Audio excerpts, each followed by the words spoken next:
আসসালামু আলাইকুম, welcome back to our channel happy fan. Eidul Azha মোবারক। যেহেতু আজকে ঈদ, তাই আমি ঈদের জন্য একটা স্পেশাল রেসিপি নিয়ে চলে এসেছি বন্ধুরা।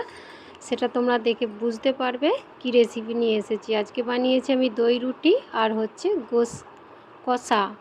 তো চলো কথা না বাড়িয়ে রেসিপিটা শুরু করা যাক। তার জন্য আমি প্রথমে গোশগুলোকে ভালোভাবে ক্লিন করে নিলাম এবং আমি গোশগুলোকে কিন্তু আজকে কুকারের মধ্যেই কুক করব। গোশগুলো ধুয়ে ক্লিন করে নিয়েছি। পেঁয়াজ কুচি দিয়ে দিলাম টমেটো কুচি, দিয়ে দেবো এর মধ্যে আদা রসুনের পেস্ট, দিয়ে দিলাম তেজপাতা, দিয়ে দিলাম গরম মশলা, গোটা গরম মশলা দিলাম কিন্তু আজকে, দিয়ে দিলাম নুন, হলুদের গুঁড়ো, লঙ্কার গুঁড়ো, ধনে জিরের গুঁড়ো। এটা একটু স্পেশাল করে বানাবো, তাই আমি উপর থেকে দেব তেল এবং দই। যেহেতু আজকে দই রুটি বানাবো, তো গোশটাও আমি দই দিয়েই রান্নাটা কিন্তু করে নেব। দই দিলে অনেকটা টেস্টি হবে আর কালারটাও অনেক সুন্দর আসবে। তো ভালোভাবে আমি একটা চামচের মধ্যে এটাকে মাখিয়ে নিলাম। মাখিয়ে নিয়ে আমি এটাকে 2 থেকে 3টা সিটি প্রথমে দিয়ে নেব বন্ধুরা। 2 থেকে 3টা সিটি আমার দেওয়া হয়ে গেছে। আমি কুকারটা অন করে দেখাচ্ছি। তো দেখো বন্ধুরা, 2 থেকে 3টা সিটি দেওয়ার পরে এই রকম অবস্থা। এবার এটাকে আমি ভালোভাবে কষতে থাকবো। ভালোভাবে কষিয়ে পানিটা অনেক কমিয়ে নেব, যেহেতু অনেকটা পানি আর চর্বিও ছিল অনেক গোশটার মধ্যে, তাই জন্য এইরকম অবস্থা। তো পানিটা আমি কষিয়ে কমিয়ে নেব। তো কমিয়ে নেবার পরে আবারও আমি এটাকে ঢাকনা দিয়ে কুক করেছিলাম, দেখালাম না। তো বন্ধুরা দেখো এই রকম অবস্থা। আমি আবারও 2 থেকে 3টা সিটি দিয়ে নেব, কারণ হচ্ছে আমরা যখন গোশ রান্না করি 5 থেকে 6টা কিন্তু সিটি মারা লাগে। যেহেতু গোশ অনেকটা শক্ত জিনিস, তো 5 থেকে 6টা সিটি মারার পরে আমি এই অবস্থায় এসেছি বন্ধুরা। আমি কুকারটা অন করে দেখালাম, বন্ধুরা দেখে নাও, দেখে নিই এর কি অবস্থা। তো ওদিকে গোশ কুকিং হয়ে গেছে। আমি যেহেতু বলেছিলাম দই রুটি বানাবো, তার জন্য আমি এখানে নিয়েছি 1 বাটি দই, 2 বাটি ময়দা, তোমরা পারলে আটাও নিতে পারো। প্রথমে দই 1 বাটি নিয়েছি, তার মধ্যে দিয়ে দিলাম পরিমাণ মতো নুন, দিয়ে দেবো সামান্য পরিমাণ চিনি। তো এর মধ্যে আস্তে আস্তে আমি ময়দাগুলো দিয়ে একটা চামচের মধ্যে দিয়ে নাড়াচাড়া করে নেব। যেহেতু এটা অনেকটা পাতলা, তাই আমি এখন হাত দিয়ে নাড়াচাড়া করব না, চামচের মধ্যে দিয়ে নাড়াচাড়া করতে থাকবো। তো সমস্ত ময়দাগুলো কিন্তু একসঙ্গে দেবো না বন্ধুরা, তোমরা সবাই জানো, অল্প অল্প করে দিতে থাকবো, দিয়ে ডোটা কিন্তু বানানো শুরু করতে থাকবো।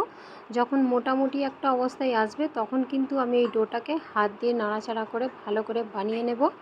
তো আমি এইভাবে আস্তে আস্তে চামচের মধ্যে দিয়ে করছি, তোমরা চাইলে কিন্তু হাতে করেও করতে পারো। যেহেতু আমার মনে হলো যে চামচের মধ্যে করলে এটা সুবিধা হবে, একটু মোটা অবস্থায় আসবে, তখন আমি এটাকে হাত দিয়ে নাড়াচাড়া করে নেব। দেখো বন্ধুরা, এবার কিন্তু আমি এটাকে হাতের মধ্যে নিয়ে চলে এসেছি। তো হাত দিয়ে আমি ভালোভাবে মাখিয়ে ডোটা বানিয়ে নেব।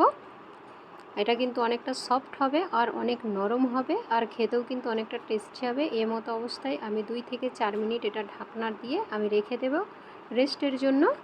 তো বন্ধুরা দেখো, ভালোভাবে মেখে নিয়েছি।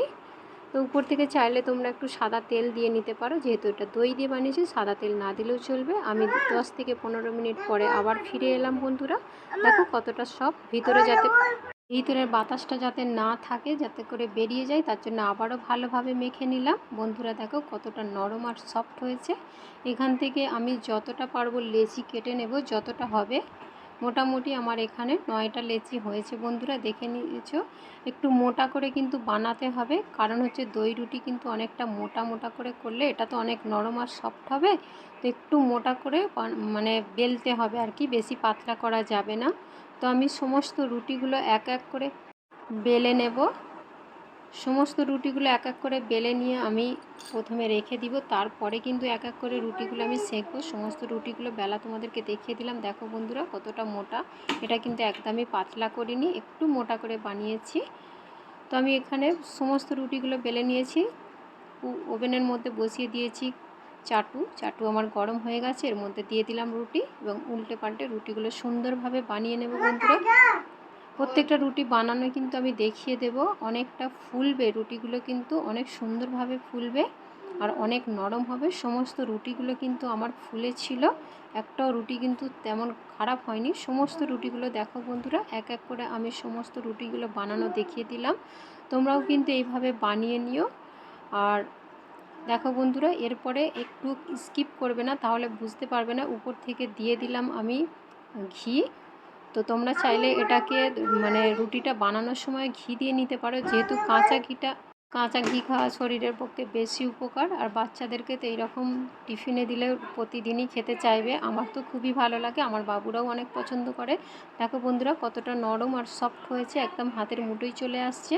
তো বন্ধুরা শেষ পর্যন্ত দেখার জন্য অনুরোধ রইল সবাইকে, অসংখ্য ধন্যবাদ শেষ পর্যন্ত দেখার জন্য।